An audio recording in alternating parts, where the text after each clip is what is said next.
Jung cradles a lustrous blue-violet cherry tomato in his palm, its smooth skin shimmering faintly under the soft glow of the blue moon. He slowly lifts it closer to his face, turning it ever so slightly between his fingers as he inspects every tiny detail with careful, almost reverent attention.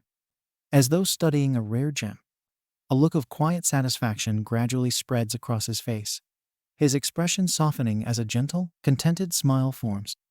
His eyes reflect a sense of pride and relief as he silently confirms that the cherry tomato is of flawless, top-tier quality far beyond even his highest expectations. In a soft, approving tone, barely above a whisper, he murmurs, nice." His voice carries a calm confidence as he lowers his hand slightly and raises his gaze to scan the vast farmland stretching endlessly before him. Under the mystical glow of the blue moon, every crop has reached full maturity, radiating a subtle, magical vitality. All around him, small rabbits move energetically across the fields, busily gathering the harvest with visible excitement and purpose.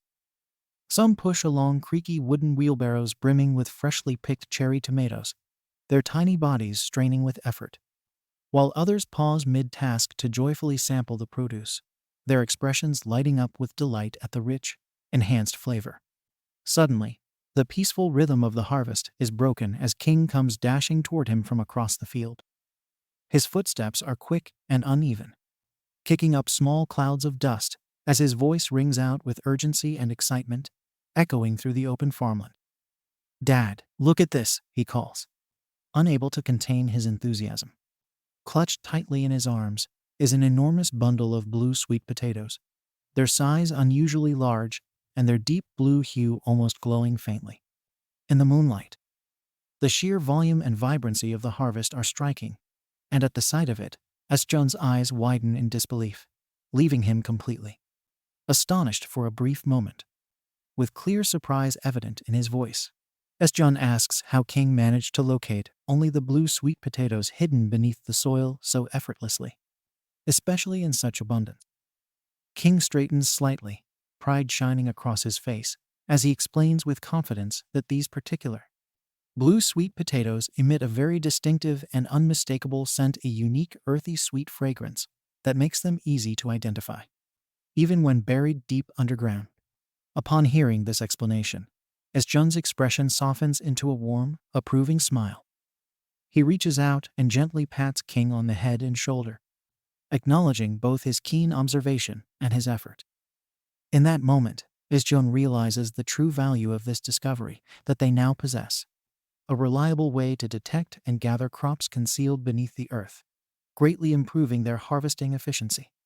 As they stand together in the midst of their shared excitement, a glowing blue system window suddenly materializes in front of Jun, appearing out of thin air with a faint hum of energy. The translucent interface flickers slightly before stabilizing, displaying a clear message. He has successfully harvested 200 crops infused with blue moon energy. Alongside it, another line indicates that his job X has increased significantly. At a rapid pace, the progress bar filling faster than ever before. Almost immediately, before he can fully process the first notification, another system window appears, overlapping the first with a brighter glow. It announces that his job X has now reached its maximum capacity, and that he has officially advanced to Tower Farmer B rank.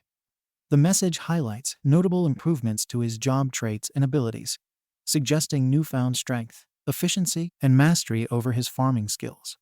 As this transformation takes place, a radiant blue light begins to emanate from Jun's body, starting as a faint glow and quickly intensifying into a luminous aura that surrounds him completely. The energy pulses outward in gentle waves, causing the nearby crops to sway slightly as if responding to his newfound power. The air itself seems to hum with magic, signaling the profound and powerful change occurring within him. Bursting with excitement, he throws his voice into the air and exclaims, "Oh yeah, finally." Shortly after, a fresh notification window emerges, announcing that his Saint of the Earth, Patrick's straw hat, has advanced to B rank, and all of its previous limitations have now been completely removed. The hat begins to shine, radiating a rich golden glow. Following that, multiple messages appear consecutively, each stating that the restrictions placed on Blessing of the Earth Level 5 and Growth Acceleration Level 2 have now been lifted. At last, he gains access to a brand new ability known as Farmer's Talent Level 1. Dropping down onto the ground in sheer amazement, Sajin remarks that this newly acquired skill is truly remarkable. His excitement over this sudden upgrade is clearly visible. Filled with curiosity, Xian carefully examines the notification panel describing his new skill, Farmer's Talent Level 1. It explains that for every 1,000 identical crops he harvests, he will gain one additional crop as a bonus. After reading this, he looks impressed and comments, "Oh, that's actually a very useful skill." All of a sudden, his thoughts drift back to his long-standing ambitious mission, and he begins calculating how much effort is still required to complete his massive 100,000 harvest job quest. Instantly, a status window pops up, revealing that 50,017 harvests are still remaining, which means he has completed 49,983 out of the total 100,000 so far. Jin's expression turns slightly serious as he mutters, still halfway to go." Yet there is no sign of discouragement in his tone. Instead, brimming with renewed vigor, he tightens his muscles and declares, "All right, time to keep pushing forward." King, taken aback by this sudden surge of energy, looks at him and says, "Dad, you seem full of energy." After that moment, as Jun's face shifts into a completely serious expression as he stares at his hand with deep focus, he explains that this time he has come to realize something important: he needs to grow even stronger.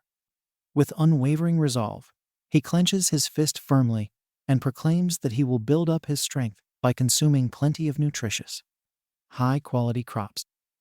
Overflowing with motivation, he calls out to King, who joyfully leaps and follows alongside him as they continue moving across the field, surrounded by radiant crops glowing under the blue moon's energy. The scene suddenly transitions to the 55th floor of the Red Ribbon Kingdom, where the atmosphere feels heavy and eerily unstable. Without warning, a deep and menacing voice echoes throughout the vast chamber, carrying enough force to make the walls quiver. It demands to know who has entered, its tone filled with immense authority, as if an ancient being has just awakened from a long slumber. Iona struggles to remain standing, her body trembling under the overwhelming pressure. As she frantically observes her surroundings, she senses a powerful presence resembling that of a dragon and wonders why such an intense energy exists in this place. With every passing moment, the atmosphere became increasingly oppressive, pressing down on everyone like an unseen weight. Even the battle-hardened Rabbit Warrior found himself struggling to move his body properly. Despite this, he gritted his teeth and forced himself to stand tall, firmly, announcing that he was Black Bunny, a proud warrior of the rabbit tribe. In reply, a chilling and enraged aura struck back immediately. The voice, filled with pride and disdain, questioned how a mere black-furred creature could dare to speak in the presence of Kellen, the white dragon. In the very next instant, the pressure intensified explosively, as though a massive mountain had suddenly collapsed upon them. Without hesitation, Iona lifted her staff, urgently trying to create a defensive barrier. As she did so, she shouted for everyone to run, insisting that she would somehow hold back the overwhelming force on her own. However, before anyone could even begin to react, a gigantic dragon claw started descending from above. At that exact moment, a sharp command echoed through the space, ordering everything to halt. Immediately, it felt as if time itself had come to a complete standstill. Iona's eyes widened in shock, unable to grasp what had just occurred. The dragon's voice echoed once again, now colder and tinged with annoyance. It complained about having to personally step in for something so trivial and expressed clear irritation toward everything within the Black Tower. A terrifying aura spread across the entire chamber, filling every inch of the space. Iona's body shook uncontrollably as she realized that this level of power was far beyond anything she had ever witnessed before. Then, a ruthless order was given. The dragon commanded them to disappear at once. Yet, none of them could move their bodies, simply refused to obey. Black Bunny, nearly breaking into tears, cried out in panic that he was unable to move, desperately calling for the princess to help him. Princess Pau Pau also raised her voice, urgently begging the dragon to stop. Then, something completely unexpected took place. From behind Princess Pau Pau's head, a mysterious energy shaped like a red ribbon slowly began to emerge. That unusual power expanded at an incredible speed, completely canceling out the dragon's breath, as if it had never existed. The dragon reacted with visible shock. Even though it was only manifesting through a statue and could not access its full power, it still found it unbelievable that such a small figure had managed to nullify its attack. The tension inside the chamber rose to its highest point. Black Bunny called out to the princess again, his voice filled with confusion and concern. Despite her small figure standing before such an overwhelming presence, Princess Pau Pau stepped forward without hesitation. Her eyes shone with firm determination. With unshakable resolve, she declared that she would no longer allow intruders to push her around, stating that this land belonged to her and her people. The Red Ribbon Kingdom itself seemed to respond. A massive surge of energy erupted from her body, causing the air around her to tremble violently. The red ribbon reacted to her will, shooting forward at great speed and tightly coiling around the dragon's statue, restraining it completely. The white dragon pulled back in anger and disbelief, demanding to know what kind of power this was and how she dared to use it against him. The energy surrounding her grew even stronger, forming an aura that felt regal and commanding. Watching in astonishment, Iona explained that one of the Black Tower's top 10 relics, the Rabbit Royal Red Ribbon, had resonated with the landowner's authority, unlocking its true power. Black Bunny could only stare at the princess, completely overwhelmed by what he was witnessing. Iona, her voice trembling with emotion, spoke as if recalling a moment from just yesterday when she had carried the princess in her arms while escaping danger. And now that same girl had grown into someone worthy of leading an entire kingdom. Tears of happiness welled up in her eyes. With composed resolve, Princess Pau Pau brought forth the land deed, a highly significant artifact. She firmly that she would drive out Callan, the white dragon, from the 55th floor. For the very first time, the dragon's voice wavered, revealing a trace of unease. It urged her to stop, claiming that none of this made any sense. However, it was already too late. The dragon was forcefully expelled, disappearing completely from the chamber. As everything settled, the princess's strength faded, and her body began to collapse. Black Bunny dashed forward at full speed, crying out with deep emotion, "Princess!" He caught her and embraced her tightly, both of their faces showing overwhelming relief, as though a tremendous weight had finally been lifted. Princess Pau Pau smiled gently from behind her glasses and softly reassured him that everything was all right now and that all their struggles had come to an end. Her expression radiated pure happiness, reflecting that they had finally reached safety after enduring such a terrifying ordeal. Meanwhile, at some distance away, Theo and the young Iona stood quietly, observing the heartfelt moment with care, their faces filled with pride and joy for their companions.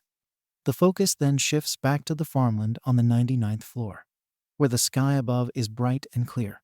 Suddenly, the enormous dragon Kaiser lets out an angry roar. "Hey, Parkus Jun!" His voice echoes across the sky as he complains loudly that S-Jun doesn't even remember how much effort he put in to help him meet Aileen. Kaiser grumbles about how ungrateful Sajun is for not even allowing him to drink mac jelly. Sajun stands firmly before him without fear and speaks in a serious tone, addressing him as Kaiser Nim. He says that although he regrets not remembering meeting Aileen, it is unreasonable that the moment Kaiser sees him, he immediately asks for Mioli, which clearly belongs to him. His expression hardens as he explains that he has always treated Kaiser like family and allowed him to drink freely. But that does not mean Kaiser should take advantage of his kindness. He adds that he is currently harvesting crops to help Aileen recover, and Kaiser is interfering with that effort. Even as a farmer, Sjun demonstrates the courage to stand up against a massive dragon. Seeing Sajun's firm stance, Kaiser quickly calms down, awkwardly scratching his head as he apologizes, saying, "Sorry." Sjun continues in a serious tone, saying he will still give him Makgeolli. But Kaiser must also understand his situation. Kaiser nods simply and replies, "Understood." The small rabbits watching nearby are left completely stunned. They whisper among themselves in disbelief, amazed at how Sjun managed to handle such a terrifying black dragon so effortlessly. Their expressions are filled with deep respect and admiration. Wanting to make up for things, Kaiser decides to offer something in return. He extends his huge claw, leaving Sajun confused about what he is about to do. From his claw, Kaiser produces a glowing purple stone and says, "Parkas Jun, take this as compensation." He explains that it is a scale from the great black dragon, something that will prove very useful to Sjun in the future. Sjun accepts the shining scale, carefully examining it in his hand before thanking Kaiser. Kaiser feels satisfied now that the matter of Makgeolli has been resolved. But suddenly, the atmosphere shifts. The carrot altar in the field begins to emit a bright golden glow. Sjun's eyes widen in shock as he exclaims, "What? The carrot altar is glowing." Even the small rabbit standing behind him looks equally stunned. A powerful beam of golden light bursts upward from the altar, piercing into the sky like a radiant pillar of magic. In the next moment, the white dragon Kelly and Marv, who was within the vault, become furious as they realize the rabbits have forcibly summoned her through the altar. She roars in anger, demanding to know how they dared to do such a thing. Sjun and the tiny rabbits begin trembling as they witness the terrifying scene. Sajun shouts in shock at what he is seeing. Kaiser, already present there, becomes furious upon seeing her and yells, "Don't tell me, Whitey Kellen." Kellyan glares back with equal intensity and shouts, "Blackie Kaiser, you damn nemesis." The long-standing rivalry between them becomes immediately clear. Without wasting even a moment, both massive dragons charge straight at each other. Their collision results in a massive explosion, sending waves of red and blue energy scattering across the sky. The battle is incredibly intense, with dust rising everywhere and the ground trembling violently. Watching this chaos unfold, poor Sajun grabs his head in despair and cries out, "Ah, my field," as the farm he worked so hard to build is being destroyed amidst the dragon's fierce battle.